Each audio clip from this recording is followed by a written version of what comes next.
Hello everyone, আজকে ছোট্ট একটা ভিডিওতে জাস্ট টেট ওয়ানের জন্য, যারা টেট ওয়ানে চ্যালেঞ্জ করতে যাচ্ছে সবার জন্য বলছি যে এই যে চারটা কোশ্চেন আছে, এই চারটা কোশ্চেন ভালো করে দেখে নাও। সবাই এগুলিতে চ্যালেঞ্জ করো, সবাই চ্যালেঞ্জ করো। এইগুলিতে কেউ অপশানের জন্য চ্যালেঞ্জ করো না,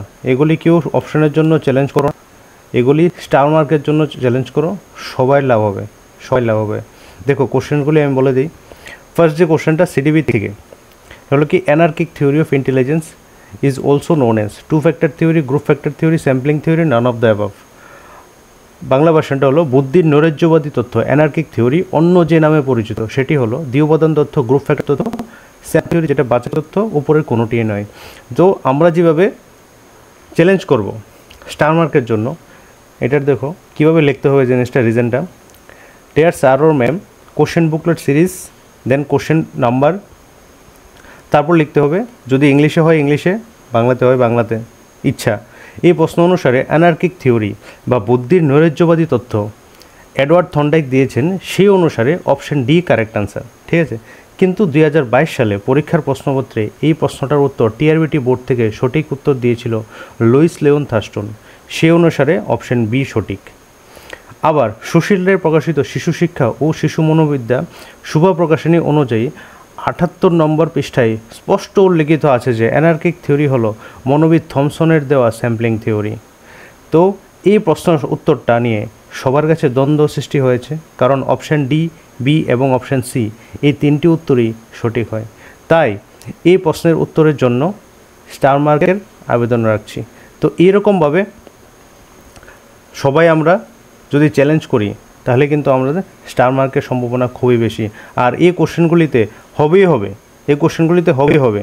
তো সবাই মিলে আমরা এরকমভাবে আমরা চ্যালেঞ্জ করলে আমরা সাকসেস হওয়ার চান্সেস অনেকটা বেশি। নেক্সটে যে আমরা দেখি নেক্সট কোশ্চেনটা, সিডিপির থেকে নেক্সট কোশ্চেনটা, mental health stands for, first যে অপশানটা healthy body and healthy mind, B number option A worry free mental condition, C number option the health of the mind, D number option none of the above. Bangla version যদি দেখি, মানসিক স্বাস্থ্য বলতে বোঝায় সুস্থ শরীর এবং সুস্থ মন, বি নাম্বার অপশান একটি উদ্বেগমুক্ত মানসিক অবস্থা, সি নাম্বার অপশান মনের স্বাস্থ্য, ডি নাম্বার অপশান উপরের কোনোটিই নয়। তো এইভাবে চ্যালেঞ্জ করার প্রসেসটা, তো ফার্স্টে salutation deer sir or ma'am, booklet series বলা হবে, দেন লিখতে হবে যে কোশ্চেন নাম্বারটা, যেই বুকলেট সিরিজ অনুযায়ী তার যে কোশ্চেন নাম্বারটা এটা লিখতে হবে, দেন এই প্রশ্ন অনুযায়ী উত্তর হবে অপশান এ এবং অপশান সি বোথ, ঠিক আছে।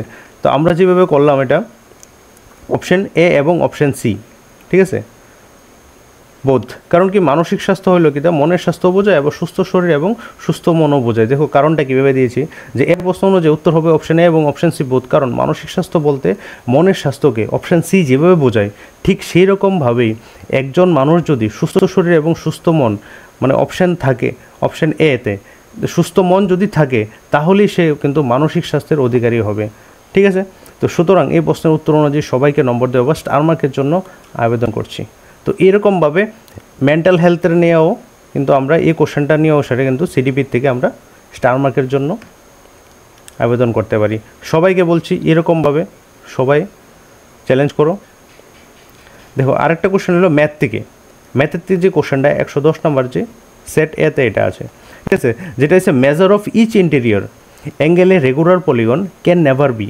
অপশান এতে 105 ডিগ্রি, অপশান বিতে 108 ডিগ্রি, অপশান সিতে 144 ডিগ্রি অ্যান্ড অপশান ডিতে নান অফ দ্য অ্যাবাভ। তো বাংলা ভার্সনটা পড়ি আমি, একটি সুষম বহুভুজের প্রতিটি অন্তঃকোণের পরিমাপ নিচের কোণটি কখনোই হতে পারে না। 105, 108, 144 এবং উপরের কোনোটিই নেই। তো এটার যে চ্যালেঞ্জে প্রসেসটা, যে স্যালুটেশন, তারপর booklet series and question number দেওয়ার পর এই প্রশ্নটি সম্পূর্ণ আউট অফ সিলেবাস। কারণ আমাদের 2022 যে দেওয়া টিআরবিটি সিলেবাস, এই অনুযায়ী পলিগন বা বহুভুজ কোনো জায়গায় উল্লেখিত নেই এই পলিগন সম্পর্কে। অতএব এই প্রশ্নটি সম্পূর্ণ আউট অফ সিলেবাস। তাই আমি এই প্রশ্নটিকে স্টার মার্ক হিসাবে বিবেচনা করার জন্য আবেদন রাখছি, ঠিক আছে। তো এরকমভাবে আমরা এই কোশ্চেনটারও আমরা স্টার মার্কের জন্য চ্যালেঞ্জ করতে পারি, ঠিক আছে। নেক্সট যে কোশ্চেনটা আছে ইভিএস থেকে, নেক্সট কোশ্চেনটা হলো ইভিএস থেকে, which one of the following animals exhibits both viviparous and oviparous modes of reproduction depending on environmental condition. Option A platypus, option B sea horse and option C হলো salamander, option D none of the above. Bangla ভার্সনটা যদি আমি পড়ি, নিম্নলিখিত কোন প্রাণী পরিবেশগত অবস্থার উপর নির্ভর করে ভিভিপারাস ও অভিপারাস এই উভয় ধরনের প্রজনন প্রদর্শন করে? Option A platypus, option B সামুদ্রিক ঘোড়া এবং option C salamander, option D ওপরের কোনোটিই নয়। যদি আমরা প্রসেসটা দেখি, এটা যেভাবে করা হবে, প্রথমে salutation, then booklet series number আর কোশ্চেন নাম্বার লিখতে হবে, then according to the question relates to the topic of reproduction biology. এই কোশ্চেনটা টোটালি রিপ্রোডাকশন বায়োলজির উপরে, অ্যানিমেল রিপ্রোডাকশন বায়োলজির উপরে বেস করে করা হয়েছে, যেটা ডেভেলপমেন্ট বায়োলজির আন্ডারে পড়ে আর কি। রিপ্রোডাকশন বায়োলজি বা ডেভেলপমেন্ট বায়োলজির আন্ডারে এই টপিকটা টোটালি রিলেটেড। তো focusing of different modes of reproduction, that means কি রিপ্রোডাকশন নিয়ে সেটা এটা টোটালি ফোকাস করা হইতেছে। That means totally out of syllabus. আমাদের সিলেবাসে এরকম রিপ্রোডাকশন অ্যানিমেলস নিয়ে সেটা কোনো উল্লেখিত নেই, কোনো ধরনের মেনশনই করা নেই আমাদের সিলেবাসে, because any topic related to animal reproduction is not included in our syllabus.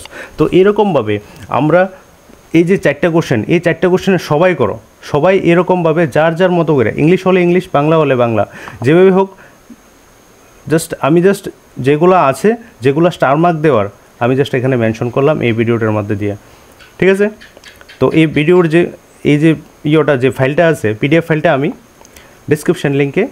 ডিসক্রিপশানে দিয়ে দিছি, ওইখান থেকে তোমরা ডাউনলোড করে নিও, ঠিক আছে? Thank you.